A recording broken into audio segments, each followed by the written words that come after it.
Amigos y amigas que están siguiendo la plataforma de Lima Lee, tengan todos ustedes muy buenas noches. Hoy vamos a tener una hermosa forma de cerrar este domingo poético. Recuerdo que alguna vez con la artista plástico Rosamar Corcuera, la hija de nuestro gran Arturo, conversábamos sobre la posibilidad de hacer o de convocar a recitales de poesía los días domingos, porque los domingos en días normales son los que están, digamos, más aptos para poder asistir a presentaciones que a veces el trabajo, los horarios no lo permiten. Sin embargo, ahora con todo esto que viene sucediendo, con la cuarentena en muchos países, con el temor a la pandemia, con lo responsable que debemos ser con todas las medidas de bioseguridad, tuvimos la idea con el equipo de Lima Lee de presentar esta colección de poesía iberoamericana, Primavera Poética, congregando a 64 escritores para presentarlos en 3 series. Esta es la primera serie. Hoy estamos llegando a nuestra entrevista número 14 y lo interesante es que cada entrevista nos presenta a un poeta iberoamericano de gran trayectoria, con obra publicada, pero que sobre todo están haciendo en este momento actividad. Son escritores que están produciendo, son escritores cuya obra no ha concluido, todo lo contrario, muchos están en su mejor momento.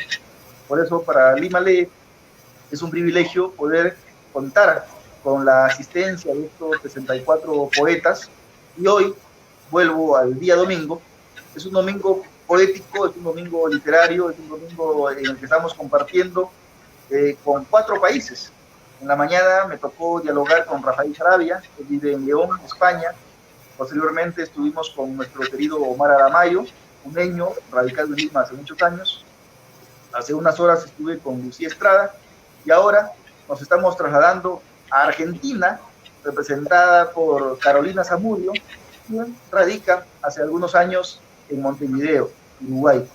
Gracias, Carolina, por haber aceptado nuestra convocatoria, por haberle permitido al público, a los lectores y a los internautas, no solamente de Lima, leer tu poesía, que hayas preparado el propio Río y entregarlo a Lima Lee, es algo que nosotros valoramos y agradecemos. A los amigos que están siguiéndonos, les comunico que el libro ya está el link en este post. Quienes quieran leerlo pueden descargarlo gratuitamente. Y también está, por supuesto, Carolina Zamudio, a quien le doy la más cordial bienvenida. Mi abrazo desde Lima, contento por esta posibilidad de diálogo. Así que vamos a tratar en lo posible de acercarnos a esa interioridad que te ha permitido entregarnos una obra tan hermosa como el propio Río. Carolina, buenas noches. Buenas noches, Harold. Yo estoy muy agradecida de poder inaugurar simbólicamente esta nueva era que nos toca vivir, con este proyecto de Lima Lee, que me parece tan interesante, con esta colección de poetas de todo el mundo. Creo que hace un poquito tiempo todos estamos todavía desconcertados por lo que está pasando y bueno, entonces poder presentar este primer libro mío, digital, gratuito, en medio de todo, de tanta zozobra, de tanta tristeza, de tanta incertidumbre, es algo bonito y bueno, celebro lo que está haciendo la Municipalidad de Lima, lo que estás haciendo tú de forma particular y espero que sea emulado por otras municipalidades, por otros países. Este es nuestro 8º año de Primavera Poética, lo he dicho varias veces, parecía que no íbamos a tener primavera en el Perú, pero sin embargo la primavera llegó con 64 voces contundentes. Yo también tengo mucho que agradecerle a la Municipalidad de Lima, básicamente a la Gerencia de Educación y Cultura, al programa Lima Lee, por supuesto, que es quien nos ha puesto este equipo, ¿no? de gente muy diligente, que se ha preocupado en entregarnos portadas que satisfagan a los escritores, respeto por cada uno de los textos y además esta transmisión. ¿No? Marlon, que es nuestro director de cámaras, se preocupa porque no nos falte nada y estemos listos, ¿no? Cuando ya nos toque conversar. Carolina Zamudio, poeta, ensayista, magíster en comunicación institucional, ganaste en tu país el premio Universitario Siglo XXI del diario La Nación, la corona del poeta y el premio del Senado de la Nación el año 2017. Pero además tú eres una gestora cultural, presides la Fundación Esteros, que es una fundación con mucha importancia y sobre todo con mucha repercusión en quienes estamos haciendo literatura en todas partes. De hecho, una de nuestras compatriotas ha sido, creo, finalista, ¿no? Katia Arawi. Entonces, es algo que particularmente valoro porque cuando un poeta va más allá de él, piensa en el otro y genera estos espacios para seguir fortaleciendo la escritura, habla muy bien, ¿no? De esa sensibilidad social. Yo quisiera, Carolina, que me comentes cómo es que la poeta llega a la gestión cultural o si fue al revés. Me gustaría que nos cuentes esa anécdota, esa experiencia. Cómo no, con gusto. Sí, mira, es interesante porque en algún punto yo sentí que estaba, mientras me formaba y publicaba, y tuve la suerte de publicar mucho, digamos, de que me hayan publicado mucho, sentía que estaba en un círculo personal, me refiero, ¿no? O sea, dando vueltas sobre mi propia escritura, mi propia búsqueda, mis propias lecturas. Y también tenía un sentimiento de muchísima gratitud para con la poesía, para con los amigos poetas, porque finalmente, como decía Lucía Estrada hace un ratito, nosotros podemos salir a mostrar nuestro trabajo porque alguien lo convalida de alguna manera. Más allá de que si el trabajo es bueno o no, y perdura, eso siempre digo que es algo que lo va a decir el tiempo. Entonces yo tenía de verdad un sentimiento de muchísima gratitud para la poesía. Entonces cuando llegué a Uruguay hace 3 años empecé a pensar qué podía hacer yo desde mi lugar. Entonces creo esta fundación que otorga una beca de escritura y una residencia de escritura al año. Esa es su misión más importante, digamos, pero además con un amigo, maestro, mentor, que es Luis Fernando Macías, colombiano, codirigimos la revista Esteros. Entonces es un proyecto cultural que tiene muchísimo para crecer, pero la idea es colaborar con la creación de los escritores, poetas, narradores, y bueno, ha tenido un desarrollo.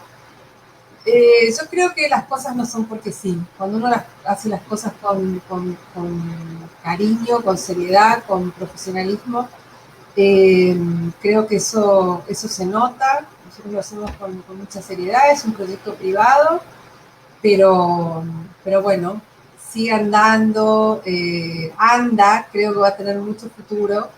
Y es precioso haber tenido constelaciones de todo el mundo y tanta cantidad de gente interesada en esta beca y también que apuestan por el proyecto Esteros en general.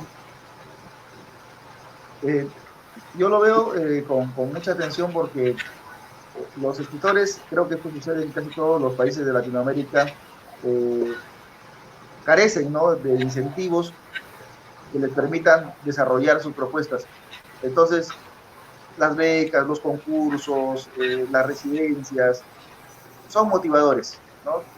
No precisamente van a ser de repente a alguien escritor, pero sí son motivadores, sí canalizan eh, esas ganas por querer probar de repente, ¿no? Que la literatura que están haciendo tiene sentido o podría en todo caso calificar como eso, como literatura.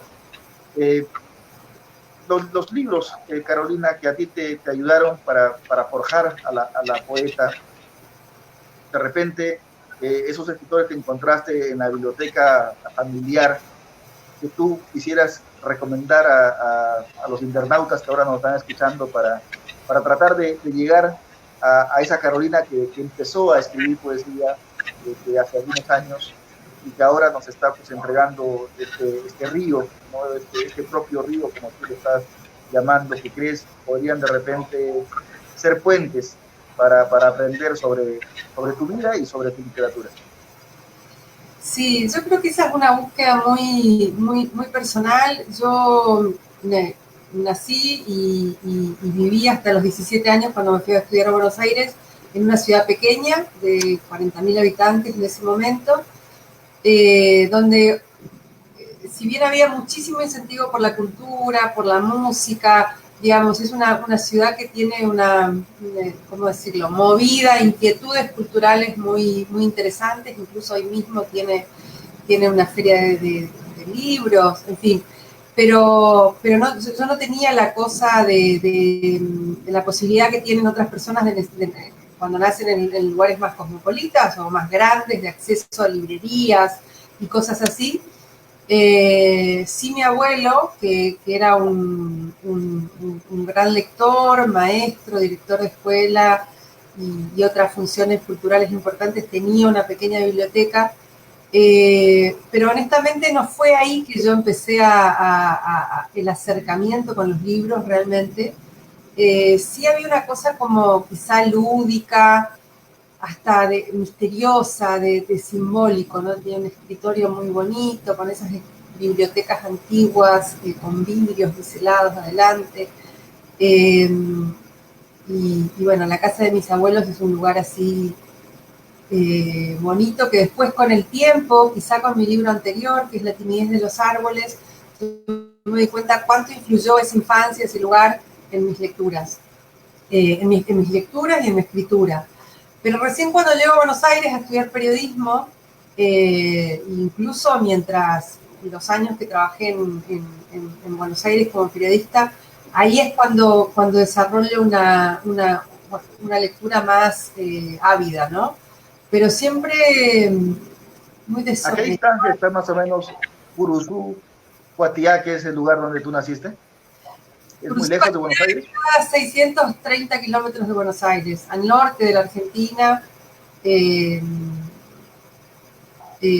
es en la Mesopotamia, está bordeada por la provincia que es Corrientes está bordeada por ríos, pero paradójicamente la ciudad donde yo nací no tiene un río per se, o sea, eh, y bueno, para mí es bastante curioso. En lo que escribo en general hay mucha conexión con la naturaleza, pero yo pensaba en estos días que es curioso que el propio río, a lo mejor es la carencia de ese río que no había en mi ciudad, ¿no? Esas cosas, esas palabras que nos conforman, ¿no? Esas palabras de decir, bueno, estamos en la Mesopotamia, pero nosotros no tenemos nuestro río.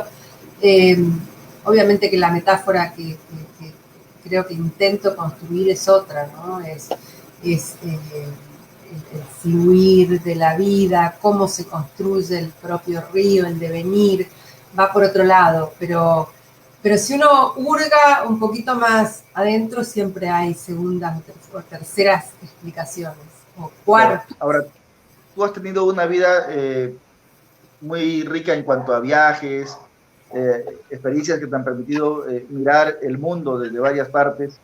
Eh, ¿Eso ayudó mucho en tu poesía? Sí, definitivamente. Yo creo que eso es un privilegio muy grande. Me parece que es todo un desafío y encima en mi caso ya el primer desarraigo por un nombre ya aparece cuando voy a Buenos Aires, a una gran ciudad, a estudiar y todo lo demás. Pero sí, el hecho de haber vivido con mi familia, con mi marido y mis dos hijas en, 4 continentes, en 12 años, eh, sí, sí, Asia, Europa, América, bueno, son 3 en realidad, 4 países, 3 continentes. Eh, eso es muy bonito, es muy enriquecedor a nivel personal, a nivel profesional también, sin dudas que habrá influido en lo que escribo. Eh, yo publiqué mi primer libro viviendo en Colombia, pero ya venía con primero con un periodo muy rico de muchísimas lecturas, pero también pasó un fenómeno interesante, que es que yo había vivido en Medio Oriente en inglés, entre comillas, digamos, y en Suiza había vivido en francés, entre comillas, por por el hecho de vivir en Ginebra. Entonces, cuando vuelvo a Colombia, que es como, bueno, al regreso a América Latina, me encuentro con el lenguaje, me encuentro con el español. Y eso es, recuperar eso luego de una ruptura tan grande que es la pérdida de la lengua madre, yo creo que en esos momentos pasan cosas. En mi caso, es como que la escritora, la poeta, irrumpió, salió. Yo escribía poesía desde la adolescencia, sobre todo desde que vivo en Buenos Aires, desde que vivía en Buenos Aires estudiaba periodismo. Pero fue el momento en el que dije, bueno, yo recuperé mi lengua natal, necesito hacer algo con eso. Quiero cumplir ese sueño que siempre tuve. Y bueno, así fue, y nunca paró. ¿Y cuánto de seguir al viento, la oscuridad de lo que brilla, hay en el propio río? ¿Qué tipo de continuidad encuentras tú entre lo que era la propuesta poética de tus primeros libros con lo que ahora nos estás presentando? Mira, yo creo que siempre es como osado o pretencioso hablar del propio trabajo. Pero en todo caso, yo que soy también, hago críticas literarias de ensayos, me gusta mucho ir por ese terreno. Seguir al viento es el libro del aprendizaje. Tuve la fortuna de que lo publicara Víctor Redondo, que es un gran poeta argentino, en su editorial Último Reino, lo cual fue un espaldarazo muy grande por parte de Víctor, y es un sello muy importante para finales del siglo pasado en la Argentina, y desde ahí en adelante. Pero yo lo considero como el libro del aprendizaje. De hecho, ahí me tomé el atrevimiento personal, digo yo, de publicar algunos poemas de los 17, los 20 años y otros de los 40. Entonces había una mezcla muy bonita, digo yo, pero también muy honesta, porque yo creo que en ese libro me tomé el atrevimiento de honrar a esa que yo había sido a los 20 años, incluso antes, ¿no? Y luego, yo creo que en realidad siempre se sigue escribiendo el mismo libro. Puede parecer un cliché, una frase hecha,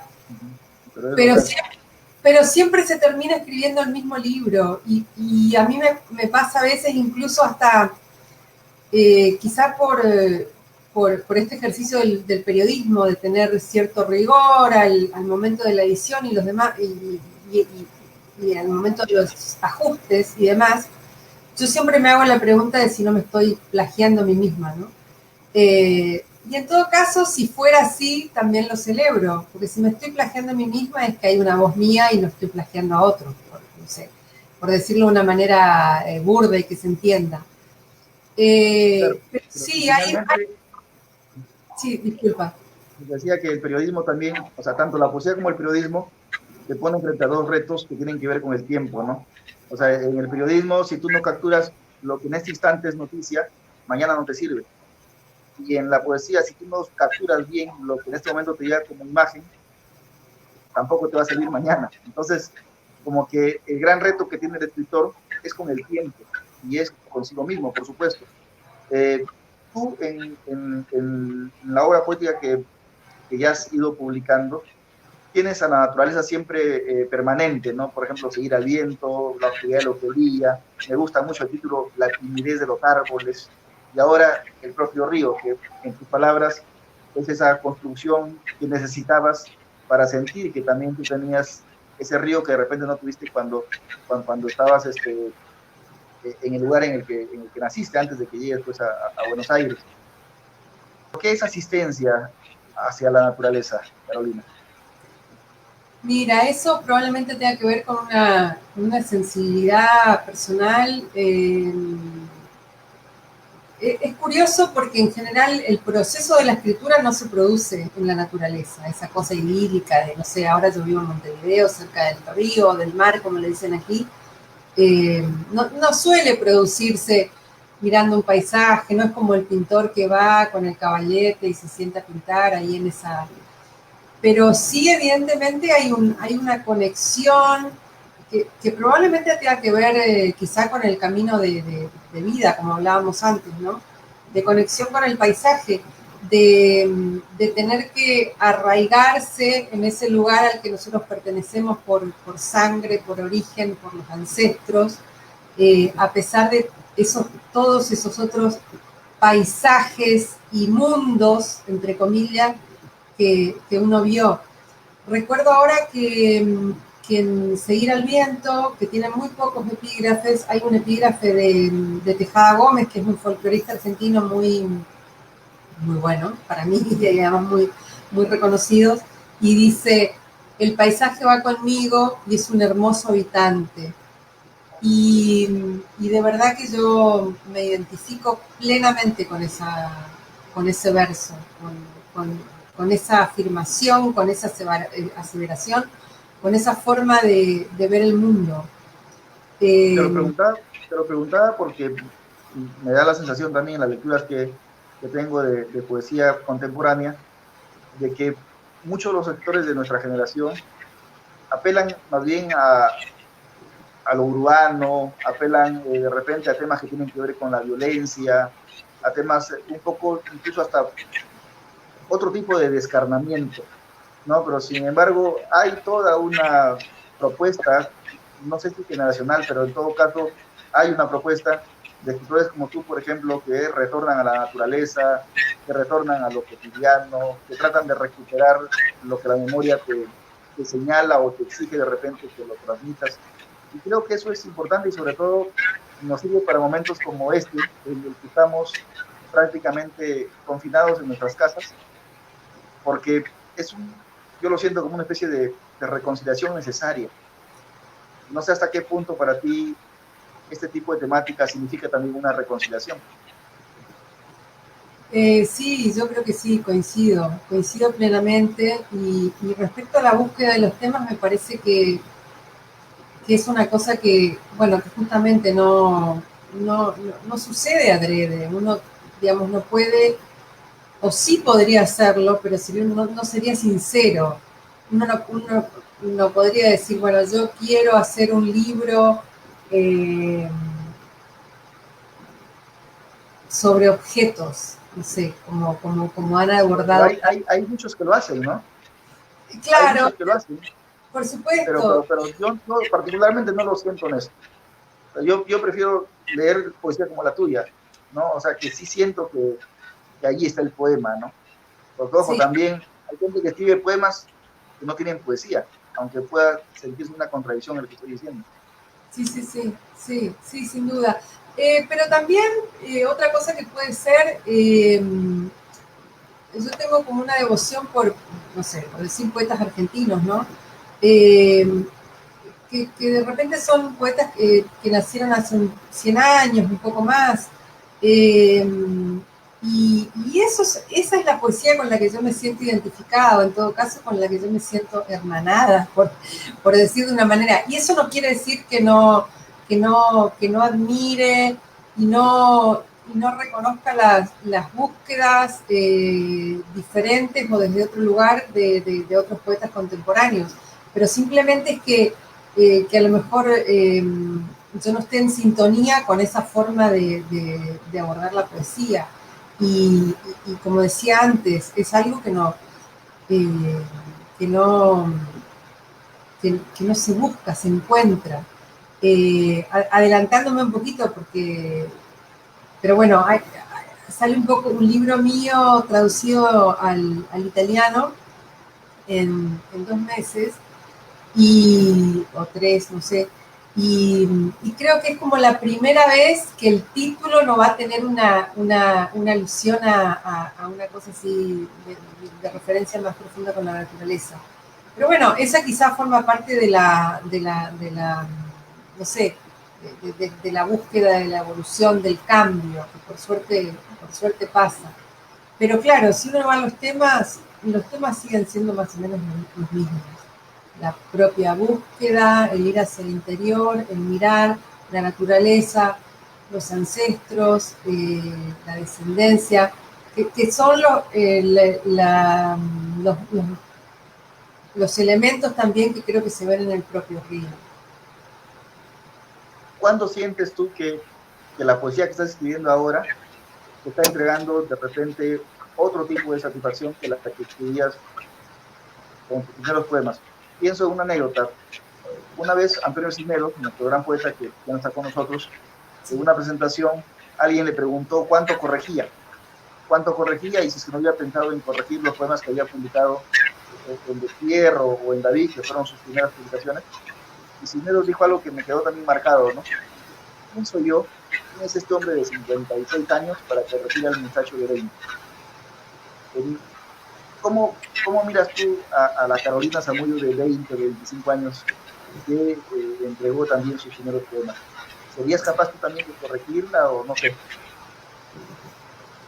Bueno, creo que es un equilibrio muy difícil, porque creo que la poesía es una circunstancia tan intuitiva. Quizás yo hablo también de esta manera porque mi formación es absolutamente autodidacta. Soy una gran lectora, pero no tengo formación concreta en letras, por ejemplo. Pero sí, como te decía antes, la editora, la,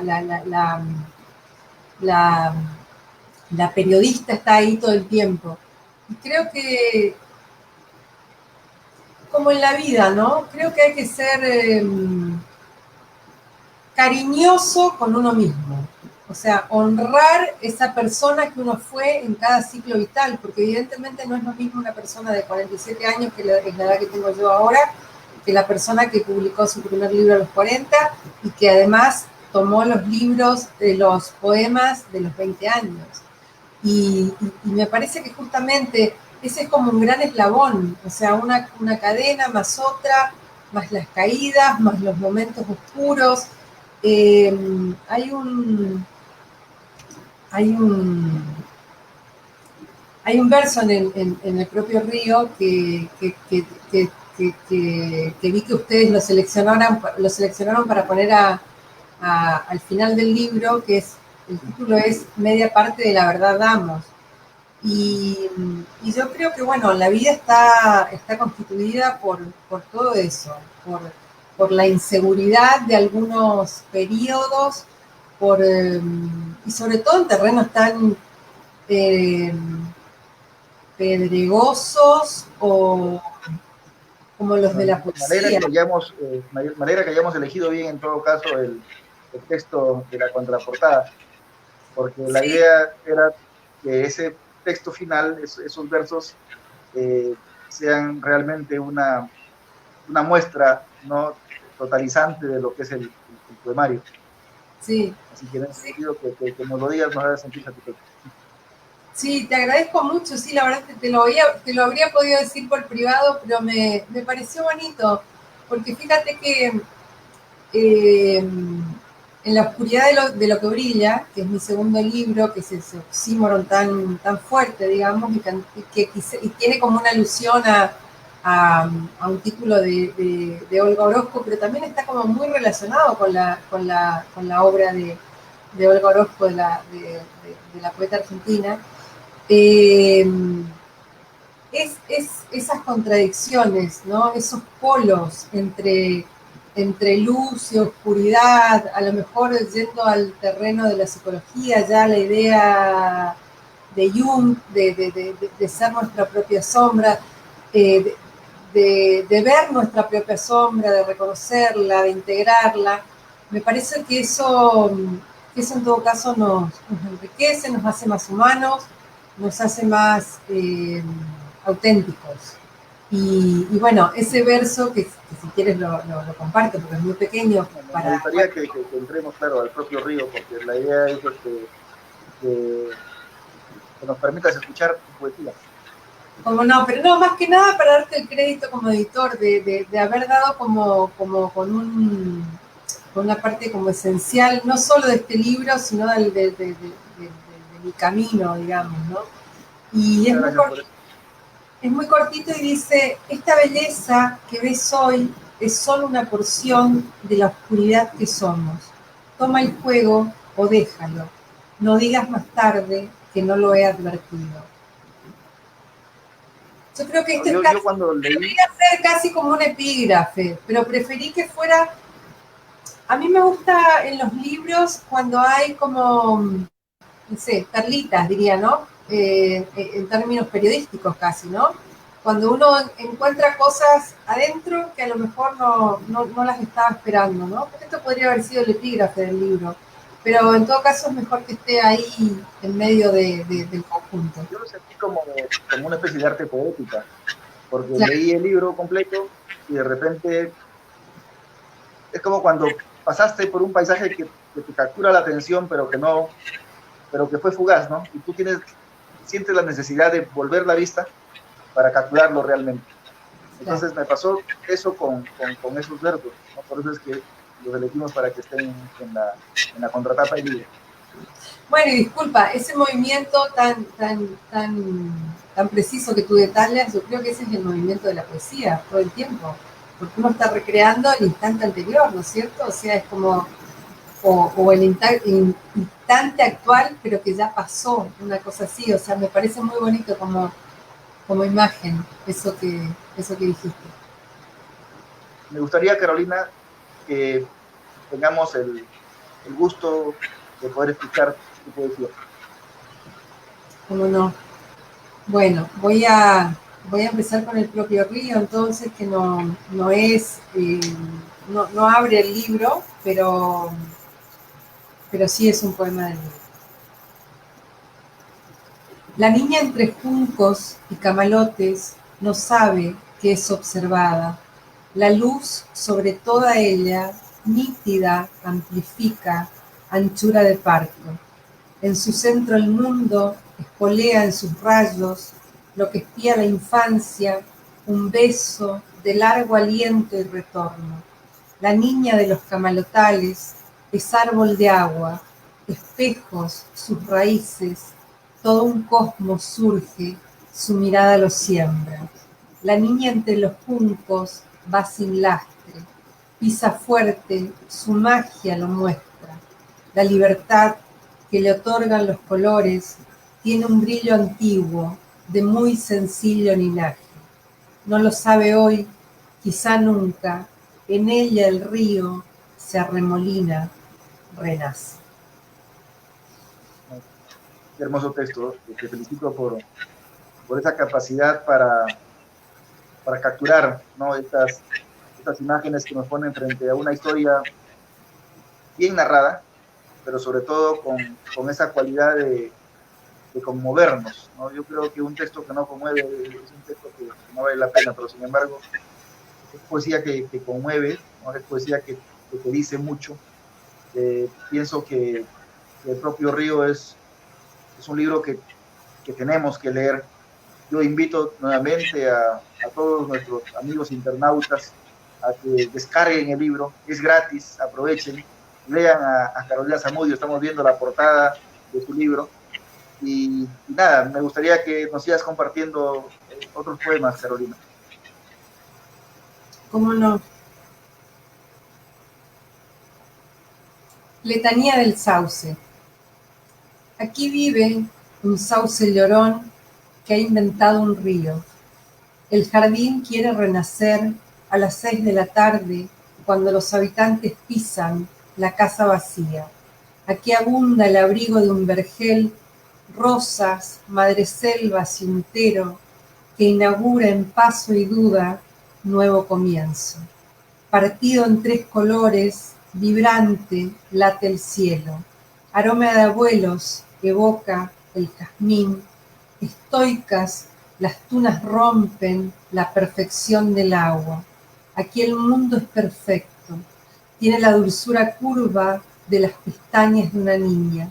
La enredadera ya no vive, enamorada del muro. La quietud y el silencio bailan melodía antigua. Las almas temblorosas de las plantas secas recuerdan caricias de agua. La huerta, otras manos sueñan y esperan. Aquí algo tenue baja, marejada y redil.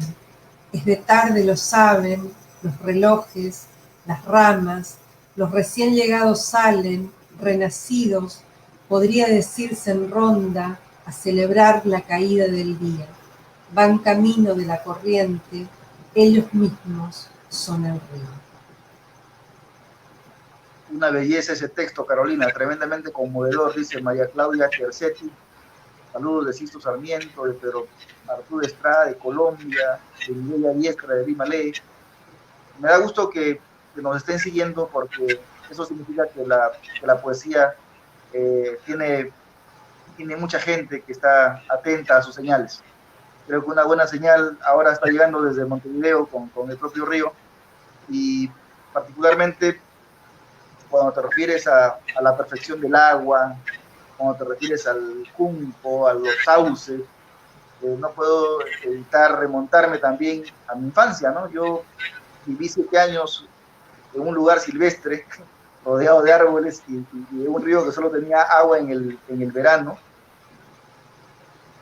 Y yo creo que todo eso que leímos en la literatura pastoril se aprende de mejor manera cuando lo viviste, ¿no? Te ha pasado a ti y has tenido la posibilidad de estar en otros países mirando al mundo con los mismos ojos, pero en distintas partes. Y creo que un buen resultado de todas esas experiencias es poder entregar un libro que puedes escribirlo con la, digamos, con la tranquilidad de saber que el lenguaje está contigo.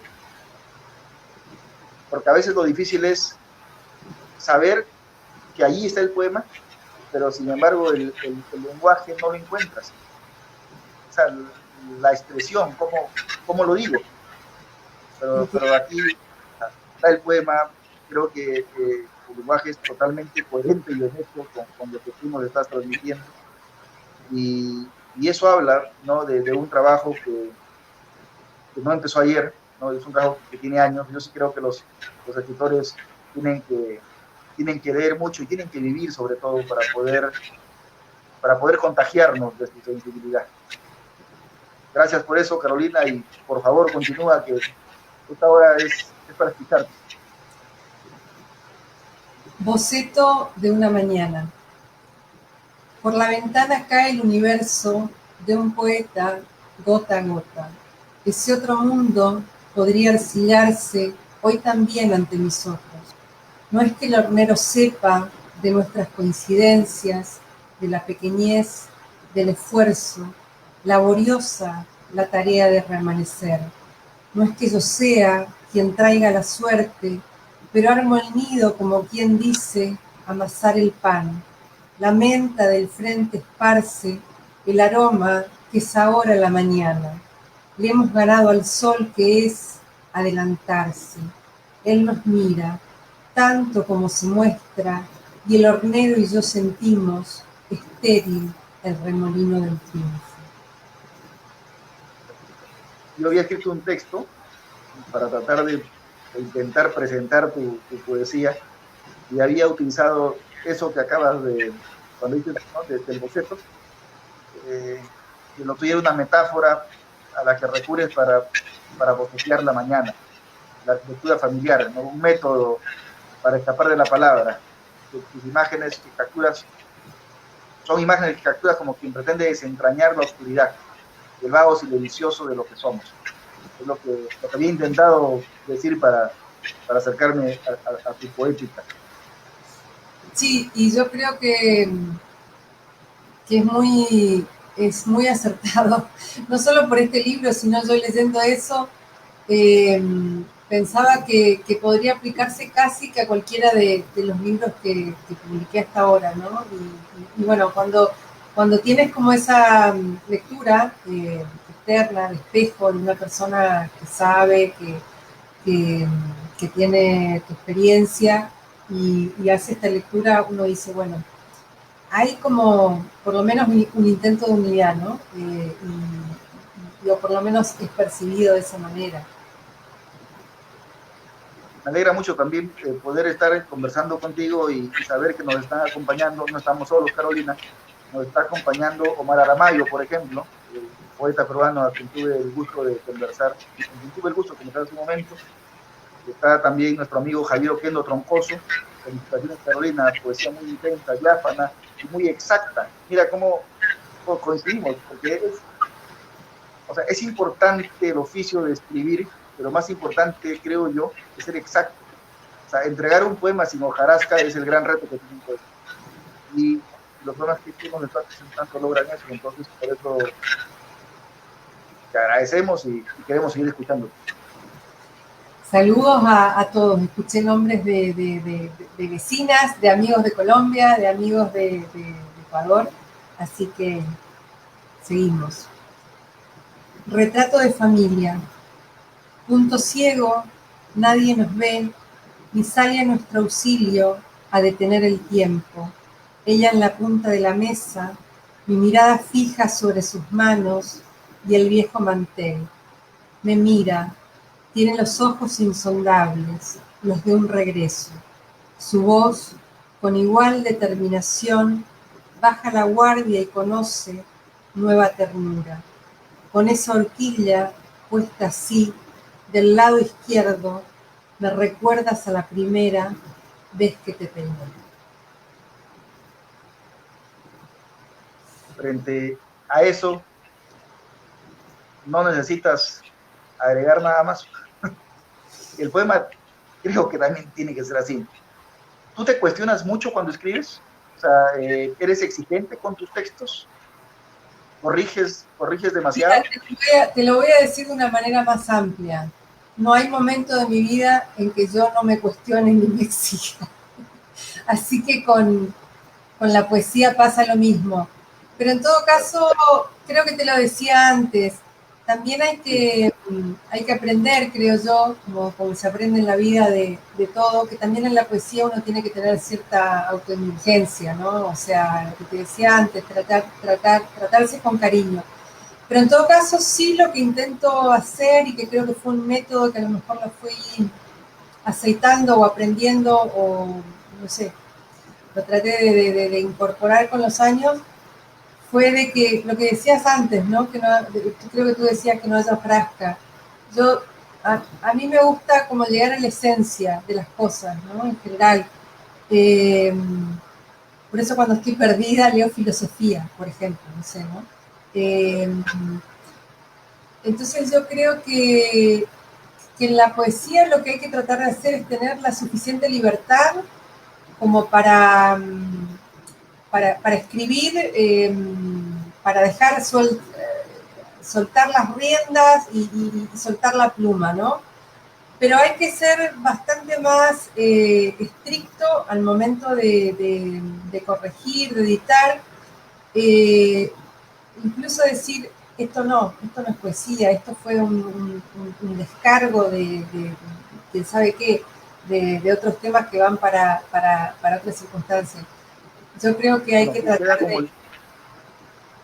Queda como Sí, lección aquello que estás diciendo sobre que hay que ser a veces indulgente con uno mismo cuando escribe, ¿no? Porque a veces el poeta es poco indulgente al momento, sobre todo, de corregir, ¿no? De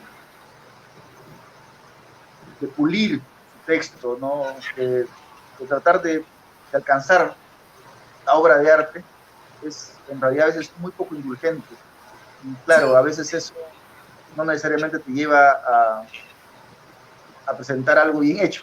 O sea, a veces no ser indulgente en lugar de sumar te resta. Creo que es exacto, algo que también nosotros deberíamos tener claro, ¿no? sí, sí. Sí, pero en todo caso, creo que hay que tratar en ese sentido, como si uno estuviera, sí, estuviera, creo que iba a decir como tallando o haciendo algo con las manos, ¿no? O sea, fíjate que yo muchas veces cuando escribo hago este movimiento, o sea, que es una cosa muy como de tocar la esencia, como de llegar a un grano de arena o algo así. Y creo que hay que tratar de buscar eso, ¿no? De ir a la esencia. Pero claro, a veces es un camino muy difícil y a veces se logra y a veces no. Entonces, incluso en un mismo libro, uno intenta llegar a, a la mejor versión de uno mismo que hay en ese momento. Y eso no solo que con eso alcanza. con eso es todo, hay un montón. ¿No? Si uno dio la mejor versión que tenía en ese momento, con eso ya está, y luego el tiempo dirá, y los lectores y los colegas y hasta la familia, no sé. Sigamos con poesía, Carolina. Un gusto. Envían salud desde Arequipa, María Antonieta Tejada, que es una muy buena poeta argentina, María Elena Jaramillo, felicitaciones Carolina, Norma Fernández, desde Curuzú, estoy disfrutando enormemente de las aguas de tu río. Qué lindo, Norma, un abrazo enorme. Es una gran profesora de literatura de mi ciudad, pero además la quiero mucho. Voy a leer el último poema del propio Río, de los regresos. ¿Sabes qué hago? Estoy limpiando los restos de una muñeca rota que me mira con cara de señora mayor. Me increpa, la muy astuta, la tan frágil, hace una pirueta con los dedos que terminan en un rojo vino tinto y el espejo dice que la parte superior de los labios tiene forma de corazón, no late, algunos días besa, frentes y espacios olvidados en naufragios de otros tiempos. No sabemos de qué hablar cuando no aprendimos a decir mucho acerca del amor. Alguien le dicta a esta madrugada un rezo largo mientras alguien más busca, implora que amanezca.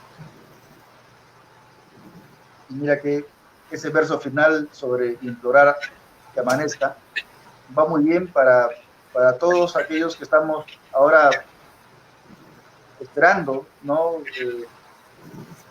Amanecer hacia otro momento, que yo lo he dicho varias veces, no creo que después de esta crisis mundial con la pandemia, no sé si seremos mejores o peores, pero sí estoy seguro que vamos a ser distintos. Ojalá que con aquello que aprendamos, con todas estas lecciones que nos dejan estos días de reencuentro con nosotros mismos, podamos lograr que realmente amanezca, ¿no? Creo que el mundo está esperando que amanezca, nosotros esperamos que amanezca, la poesía misma está pidiendo que amanezca, y hoy es una hermosa forma de anochecer amaneciendo, escuchando tu poesía, Carolina. Me gustaría que nos digas de pronto las últimas palabras, sin que nos demos cuenta ya se nos ha pasado un tiempo interesante de plática. Yo le digo a los poetas, me gustaría quedarme conversando todo el tiempo, pero es una experiencia enriquecedora, ¿no? Poder dialogar con escritores de Argentina, de Ecuador, de España, de Perú, y sobre todo que queden algunas lecciones, porque de lo que se trata es eso, retroalimentarnos. Sí, exacto. Mira, yo antes de terminar, además de agradecerte a ti, a la Municipalidad de Lima y a toda la gente que sé que de distintos lugares del mundo nos está escuchando porque me han llegado mensajes, quiero invitarlos a todos a que sigan la página de Lima Lee y disfruten, porque esta es la primera ronda, digamos, de 20 poetas, pero esto sigue y son 64, ¿verdad? 64, así que yo los animo a que sigan. Yo creo que todos los momentos en la vida de todos, en los particulares, en los familiares, en los colectivos y muchísimo más en los que nos involucran a todos de forma colectiva como se producen rupturas, cambios, van a venir cosas terribles, pero seguramente van a venir cosas buenas también. Y el arte, obviamente, en general, no va a estar exento de eso. Los grandes movimientos artísticos en el mundo y en la historia de la cultura y de la humanidad sucedieron como respuestas a momentos disruptivos, de zozobra, de incertidumbre, en que las reglas del juego cambiaron y las cartas se volvieron a barajar. Así que yo creo que esta es una paradoja, ¿no? Porque a pesar de estar viviendo un momento tan complejo, también tenemos la la fortuna, el privilegio, entre comillas, de ser protagonistas, testigos y artífices de lo que tengamos que construir y reconstruir a partir de ahora. Así que celebremos eso, y celebremos la vida que ya es bastante. Muchas gracias por eso. Han sido las palabras de Carolina Zamudio, poeta argentina radicada en Montevideo. Ha sido una hermosa forma de pasar este domingo. Empezamos con poesía desde el otro lado del Atlántico, aterrizamos en Perú, nos fuimos a Colombia y ahora estamos enlazados directamente con Carolina, que está en Montevideo. La poesía realmente no tiene fronteras. Este espacio, Lima Lee, lo que pretende es eso, ¿no? Quebrar todas las fronteras. Ya lo dije alguna vez, el hecho de decir la poeta argentina, la poeta colombiana, son solamente marcos referenciales, pero en realidad nosotros no creemos en ese tipo de fronteras. Agradecidos por haber llegado a estas horas de la noche, culminando bien con poesía. Carolina, muchas gracias por tu presencia, por tu tiempo, por tu escritura. Invito a que descarguen el propio Río, aprovechen, la descarga es gratuita, pueden llevarse a su Android, a su tablet, a su iPad, a su computadora, un buen libro de poemas que va a permitirles reencontrarse por primera vez con ustedes mismos. Nosotros vamos a volver mañana lunes. Tenemos una entrevista con Marina Casado, la poeta española, a las 11 de la mañana, a las 3 con Juan Cameron, gran poeta chileno, y a las 5 de la tarde con Gabriel Cisneros Saavedra, gran poeta ecuatoriano. Amigos, ha sido todo esto por el día de hoy. Gracias nuevamente, Carolina, gracias a Lima Lee y gracias a todos los internautas que nos han estado acompañando a través de esta página que se ha convertido hoy en una página de poesía. Buenas noches con todos.